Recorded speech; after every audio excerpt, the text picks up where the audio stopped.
So now we have the gemologist on record saying the kiddie version of Warhammer 4E has extra kid gloves to insulate the players from being afraid. Got it. Actually, to be fair to Carl, insulate the player characters from being afraid.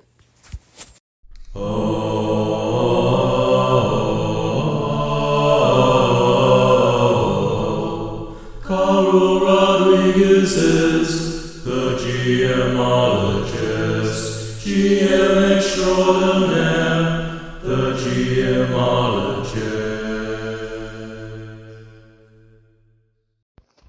Well, that's Jason again, stirring up controversy.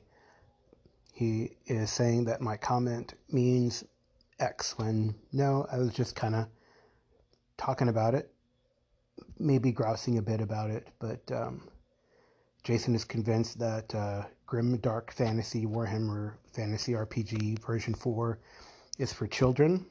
So because it gives a lot of get out of jail free cards, but maybe he thinks that way about every single game where you have meta currency that allows you re-rolls or bennies or whatever. Maybe not bennies, because he seems to like bennies, as he will talk about later in the show. Today, I'm just going to give an overview of an unboxing.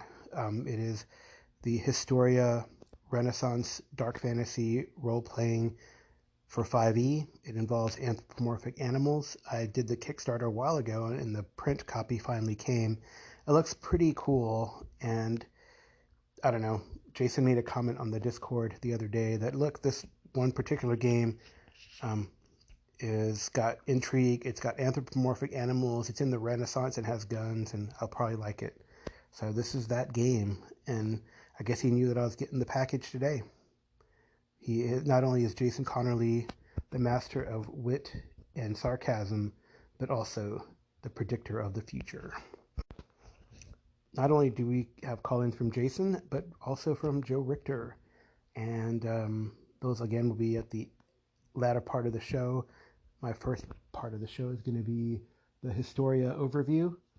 You could skip it if you would like. I'll leave it as segments and not one big thing if you don't like 5e. But it's a pretty interesting take, I think, on the 5e engine. So please give it a listen.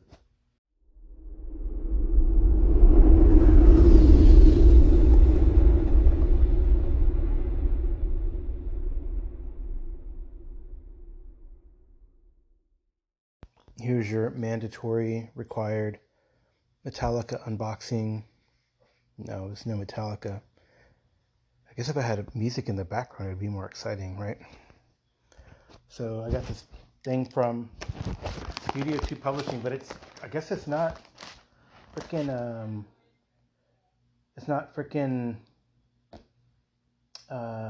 does not look like it's from Pinnacle.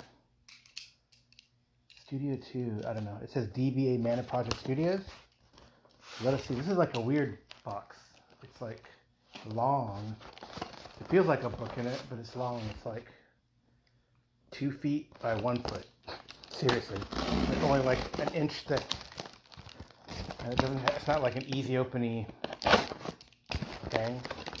So, trusty envelope. There is a book inside. It is something.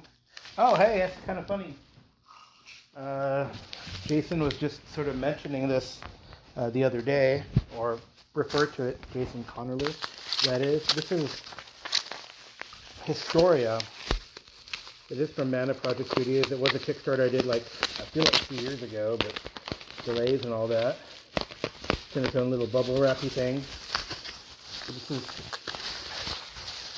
Historia. And Historia is, it is Renaissance Dark Fantasy for 5th edition of the world's most famous role-playing game, which is D&D, I guess. Introduces the continent of Vesteria, a ruthless land full of intrigue and populated by anthropomorphic animals. So you have 18 playable races called Familia, divided into species that allow you to play with 50 different types of anthropomorphic animals, 10 new classes. designed to fit a Renaissance setting, or Renaissance if you like to pronounce it that way. Firearms rules, new backgrounds, new system with factions and careers with ranks. So yeah, pretty cool. I like it. I guess it was wrapped because maybe it has pictures of naked animals in it. I don't know. So let's see what this story is like. I got this, and apparently I got a Game Master screen, which is also in shrink wrap, which will open. The Game Master screen is kind of cool. It's at hard stock. I don't think it's a trifold. It is a trifold, and it has conditions. Nice. It's good to have conditions. All the different familia, both the Theri and the Avian. How to make quick villains, tiers and upgrades, skills, DC example, setting a DC damage by level. Interesting. I wonder what that means. I'll have to check that out. Object hit points. So it seems like there's useful stuff on the screen. Tiers and upgrades. I wonder what that is. Oh, maybe for lower tiered enemies, etc. And then if you make a quick enemy, how much damage you let them do or have them do. Maybe that's for the quick villain thing, but they have your Raider, Guardian, Veteran, Spellcaster. Kind of cool. Alright. It's kind of a really neat set of pictures on the trifold. So there's like a scene between it looks like a possum creature and a fox creature exchanging a book on one panel, a fight going on outside between a canid and it looks like a boar, and there's like pig men, not orcs, in the background, goat men in the background too. It's a big fight. It looks like there's this bear priest yelling, and it's a nice fight. So maybe this is part of one scene. This whole thing is going on. Interesting. Cool. And let's see about the book itself. And I never like these like little extra flaps on the GM screen, but it's kind of a cool picture. It's like a rabbit folk and a dog folk playing chess by being watched over by a badger person in armor. So there you go. The book itself is 300, including index and character sheet. 320, 31, 2, 3, 4, 5, 335 pages. Pretty substantial book. It's a little smaller print than, and actually what I like already is that unlike the D&D 5th edition books, which have a lot of space, there are, it's pretty economical, a lot of art, but the typeset is smaller and different type of thing. Let's see. It has, how is it broken up? This Renaissance setting. Let's see, it has 10 chapters, overview, Historia, so it's like gives you like the gazetteer first, how to create characters is next, the filii and species, professions, which I guess looks like they are the classes, but they're pretty interesting.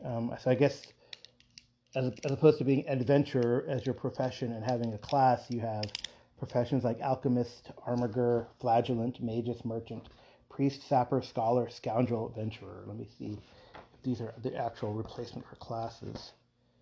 But I mean, I've gotten the quick start and I've been pretty happy. Yeah, it looks like these are the replacements for classes, these professions. And it looks like you get something every level. I like alchemists. They have practices. They call the spell thingies practices. Pretty interesting. Okay. I like that. I like it. Armorer is like a fighter. Definitely. Get your fighting style at the beginning. Oh, action dice. Nice. Second wind. your war archetype. So kind of cool. So war archetypes, for example. Oh, gladiator, paladin, are archetypes, warlord. Flagellant. What is a flagellant? Definitely it seems to involve mortification. So what is a flagellant then? It is some sort of religious-y thing, religious-y class, profession. Interesting.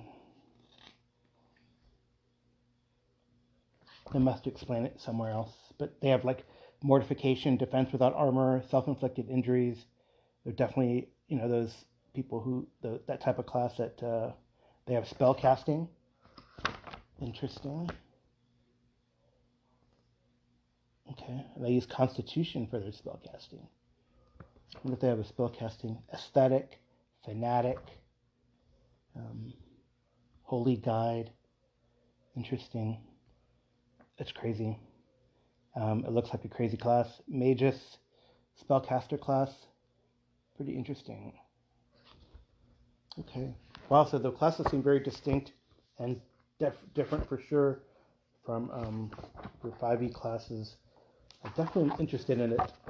It seems like a little darker than maybe Humble would, but we'll see. We'll see how this goes. Let's see what kind of species they have. So they break it up into Theri and Avians. So Theri being ground and Avians being birds.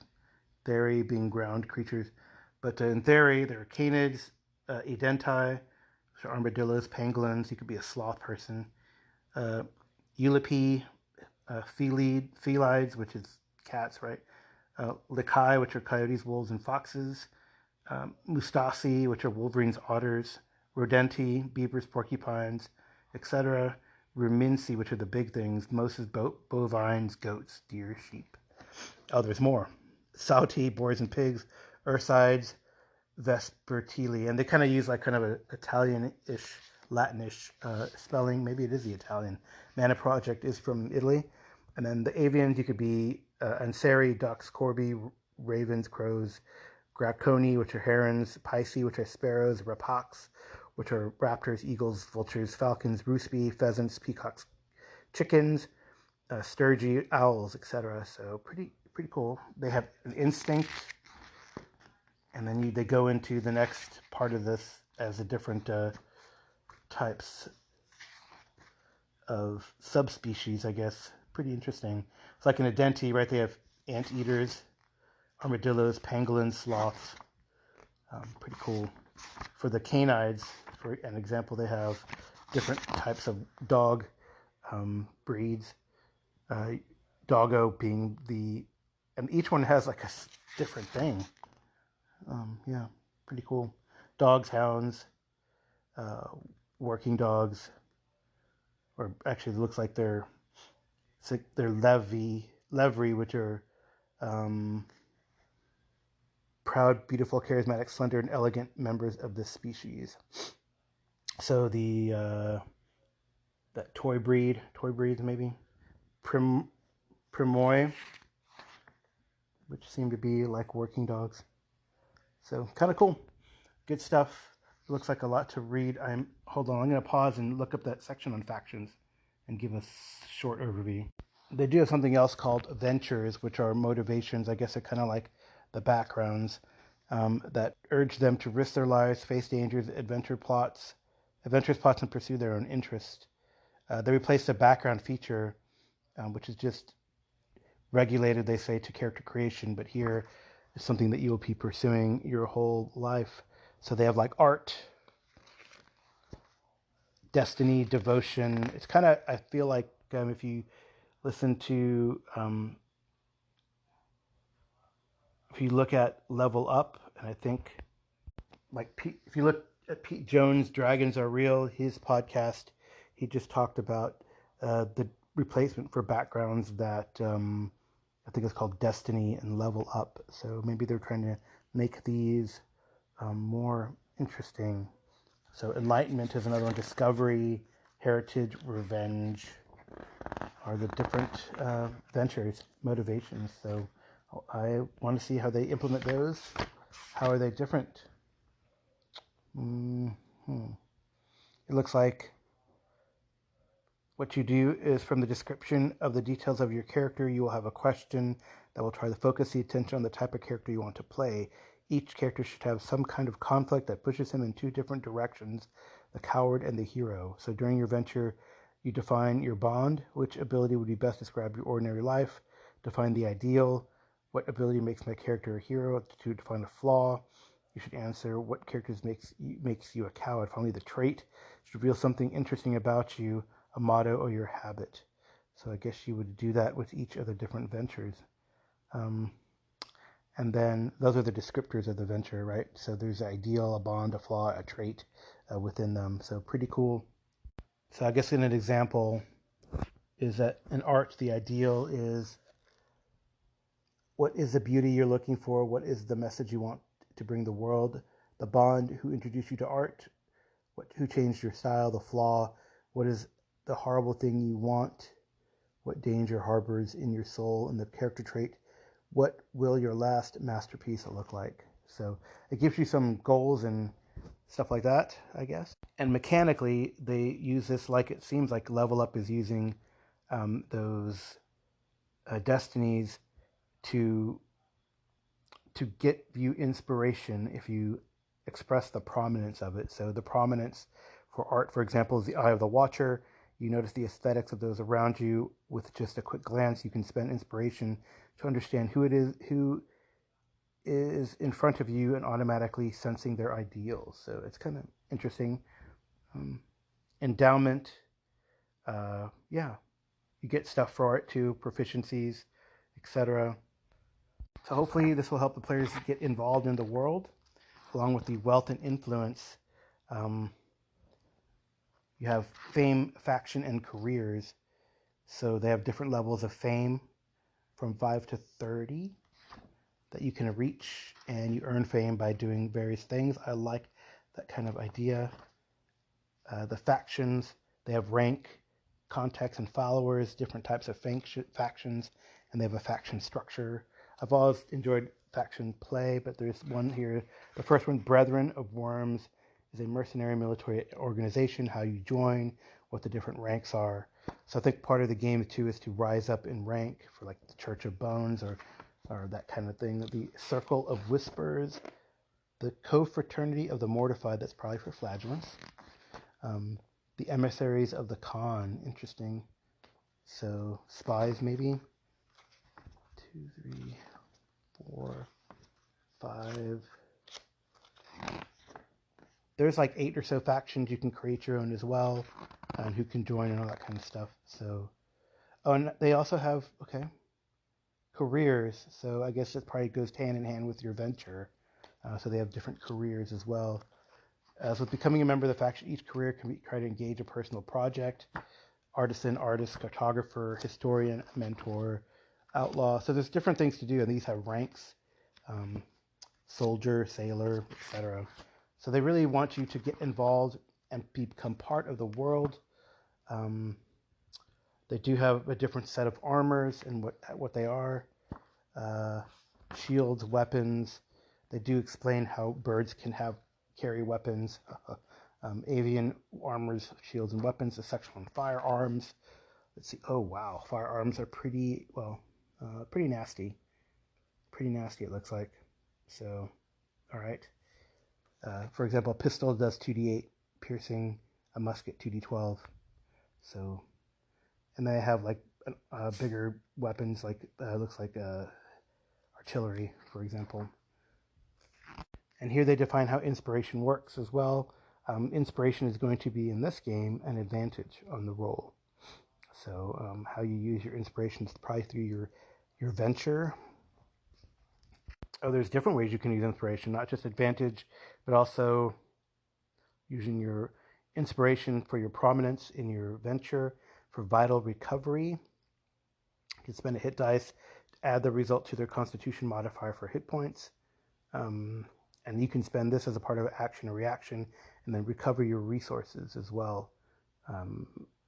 So So it's kind of like your Adventurer's Impetus, Armiger action dice. So you can use your inspiration for a lot of different things. Interestingly, to double down on the dark fantasy, I was looking here at Wounds, Fight, and Death in the additional rules section, and they really use exhaustion levels. I think exhaustion is a really neat, not very well used mechanic in D&D. The only time you really experience exhaustion that I've seen is if you play a barbarian and go into rages. So here is interesting. So the first time you suffer an attack that brings you to 0, it's exhaustion. If you suffer an attack while at 0, you get exhaustion. When you suffer a critical hit, in addition to a normal damage attack, you suffer an exhaustion. If you get shot from a firearm and get a critical hit, in addition to the damage, you get 1d6 levels of exhaustion. If you reach 0 hit points and suffer a critical hit, you get 1d6 exhaustion. So suffering a massive amount of damage as falling from a great height or being caught in an explosion can also give exhaustion. And of course, if you reach high levels of exhaustion, well, then you die, right? I think it's like 6 levels of exhaustion. So they say, the authors, that the exhaustion levels then become the main cause of death for a character and are transformed into the mirror of his story's ruthless reality, right? Removing from the game the practice which returns a character to full strength, only thanks to the recovery of a few hit points, even after being close to death. So you'll be exhausted when you get to 0, which I think is really good. It's a really good use of that mechanic. What do they say about death saves? Interesting. So saving throws against death can keep a character. You have a choice then. You don't just go down when you reach 0 hit points. Even though you get a level of exhaustion right at the beginning of the turn, you can roll a d20. If you get a 10 or more, you can act normally. If not, then you suffer exhaustion, can't do anything. But then, same thing, in order to remove the condition, you have to be stabilized, etc. You revert to the dying condition if you suffer an exhaustion level for example, if you're hit when you're at 0 hit points. So you can keep going if you make the roll, but then of course you can suffer more exhaustion if you keep getting hit, and that will lead to death. But you can go down heroically, which would be pretty interesting. And remember, you have that inspiration, so you could use that to do certain things. So pretty cool. I kind of like how they're pulling exhaustion to this. They have like a wound effect. If you reach 0, there's like a wound effect, so you can get like some sort of lasting memory of that wound. Pretty neat. So they also, if we were to play this rules as written, this would be interesting and better for long-term play. But here in Historia, a short rest is 8 hours, while a long rest is several days of inactivity. So generally speaking, they say that probably a long rest will not happen during a single adventure, but in between adventures. But that's probably why they have that inspiration that you can use to reset your short rest stuff because of that 8-hour time period. So very interesting how they're changing the mechanics to make it kind of more dark fantasy in this anthropomorphic setting. So kind of cool. They do have some adventures out. They have rules on pitched battles as well, which looks pretty interesting. So like a prep phase, a battlefield objectives, tactical phases. I like that. Well, I guess in the GM screen, they kind of show a big battle scene. So I guess that's something that is lab bound to happen. They have a lot of NPCs that are statted out that I guess you could use these. I don't know if you could. Yeah, the last chapter is full of NPCs, the heroes of Historia, the movers and shakers. They have them statted out at various tiers, and then adventure hooks on how to meet them or what that entails to interact with them, which would be kind of good.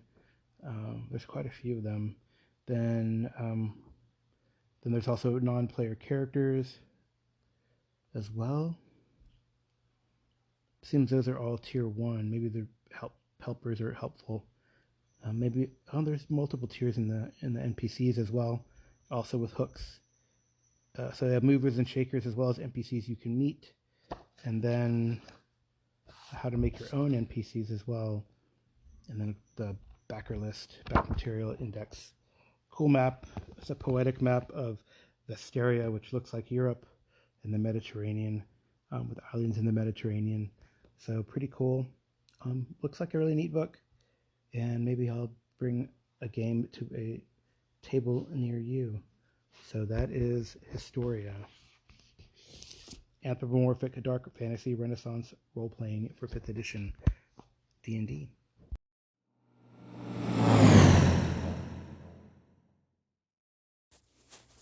The problem with the Benny economy is everybody's got to be on board, and it has to flow back and forth. And it's evident that not all GMs are good at giving out bennies, because I think I've heard Arlen talk about this before, but I think there's even, I don't remember, I'd have to go back and read the books, but Savage Worlds talks about recommending giving bennies out every so often, like as a reminder to GMs, because GMs forget to give bennies out. If GMs don't give out bennies on a regular basis, then players are going to be hesitant to use bennies, and it's a self-creating, it's a vicious circle. So maybe what needs to happen is GMs need to be much more freer giving the bennies out, and then players will be more likely to use them when they see that they're not going to end up short at the end. Just a thought. Hey, Jason, I do agree with you. I like Savage Worlds. I am currently running a Deadlands game for my Sunday evening group, and I make it a point to give out bennies if they defeat, if they're after a big fight, if I know there's going to be more fights in the game, in the session, and probably about through the halfway point, I give a benny. If someone says something witty, then I give a benny as well. So I try to make sure that I encourage them to use bennies when they fail a roll, and then give them back bennies when they, during milestones during the session. So I really like that back and forth. And some players take advantage of it, some just bank it, which is okay, you save it all for the final boss fight if you want, if you think there's a final boss fight in the session. But, use it to save yourself from falling off a cliff during the middle, from preventing an ambush in between. So, I like Savage Worlds. Like I say, I like the bennies and the benny economy. It definitely gives a more of a heroic feel to the characters, and I don't mind when ace is ace. Wild card's ace, and they proc big numbers, especially in damage against a big boss, because sometimes, you're beat up, you're on your last legs, everything's feeling wobbly, and, the blood is rushing to your head, so your side is narrowing, but then you take that last shot, and you get a raise, and then you ace the damage, and the big boss goes down. Like when that player did it against that blood demon with a bow and arrow, which was kind of neat in Burning, Kansas. So I really enjoyed the game. It works really well for Deadlands. I enjoy our ETU game. I also have other games that use Savage Worlds. I invested in the Savage Worlds Rifts because someone said, oh, that's a pretty good game, so I decided to do that. And I have the old Solomon Kane from a previous edition, which would be kind of fun to do for a one-shot or long-term if I wanted to do sort of a 17th century type of game. And I would probably use Savage Worlds for a whole host of things. I do have the World War I, weird World War I game, which would be kind of fun. And I do have the Last Parsec. I have Flash Gordon, right? It goes on and on.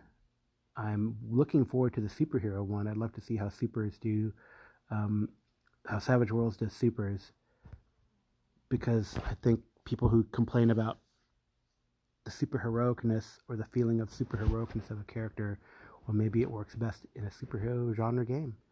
So, bennies for everyone. The next call-ins talk about something similar, which was taking away player agency in the Call of Cthulhu game when you go temporarily or indefinitely insane. And is that really taking away player agency, or just an annoying thing that players say takes away player agency and really doesn't? Jason and Joe chime in. Joe talks about how he too is a cat whisperer, and thanks Amy for her singing. So thank you for that, Joe, and I will respond to their comments afterwards. For what it's worth, I don't consider having to play a character that's gone insane temporarily or changing her personality as losing player agency. I consider it losing player agency when the GM takes control of your character, or when you want to do something and just can't. I mean, I can see where people would view it that way. I don't want to play somebody that's insane. But, I mean, that's the game. Don't play Call of Cthulhu if you don't want to play somebody that's insane, right? And as long as the GM's giving you latitude to play under the new guidelines for the character, you have player agency. It's when the GM says, okay, you're playing an insane person and you have to bark like a dog every 30 seconds or you can't play the character. In that case, he's taking away your player agency. But if he says your character thinks he's a dog and let you do it the way you want, you haven't lost your player agency. At least that's the way I look at it. Awesome episode, Carl. Yeah, cats do seem to like my voice, man. Anytime I'm talking to my mom on the phone, her cats will jump up on her lap and start headbutting the phone. I don't know. I don't know. But I do have just a small little request for you. The next time I call in your show with my caterwaul screeching, I humbly ask of you, please don't also include in that episode a message from Amy with her amazing singing, man. The difference in talent level is just too jarring for your listeners. Damn, Amy, awesome version of Smelly Cat. Yeah, so Carl, player agency, Call of Cthulhu, sanity mechanics. Does it take away player agency? Yeah, a little bit, but that's just one of the conceits of the game. I don't think that's any more egregious than, say, in like old school D&D games, your character has to be horny for treasure. Like some games, most games have built-in stuff that take away a little player agency. That's just part of it. Peace out. Well, so it seems that Jason and Joe are in agreement, or at least accept the challenge of playing a character in Call of Cthulhu who is going temporarily insane and maybe has become indefinitely insane. And this is in response to my character, Amar, who is losing sanity at a rapid rate, encountering Vormir and Snake Man. And he's like 2 points away from being indefinitely insane, which means that when that happens, then once you lose sanity or you fail your sanity roll, you're going to go temporarily insane until you get to a safe place. And we have in-game reason to leave the caverns of this complex compound in Iceland, but it might not get there in time. So yeah, it's a neat. I think again, like they both said, it's part of the conceit of the game, and if you don't like that, then there are many other games to play. But I think that's kind of cool, and it's a challenge to role play and work your character's way through it. So, just like in the solo game or the one-on-one game I'm running with Amy, her character hasn't gotten to that level yet and actually keeps doing heroic actions to maintain sanity. But, it's a slippery slope.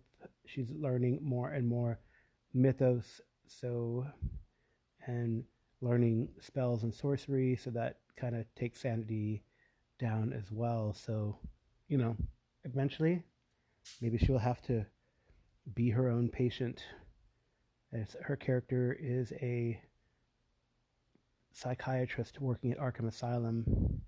So we'll see how that goes. So also, Joe, maybe it's true. Maybe you are a cat whisperer as well. I thank you for encouraging Amy in her singing. It was pretty fun to do that kind of cattish episode because my cat was purring so loudly, and it was kind of spontaneous, and I convinced her to do that. So pretty cool. I also want to say, pretty interesting that you're throwing shade out to those old school gamers, as you like to do, that being horny for gold is taking away player agency. So we'll see if they respond. That could be interesting. But thanks for the call-ins.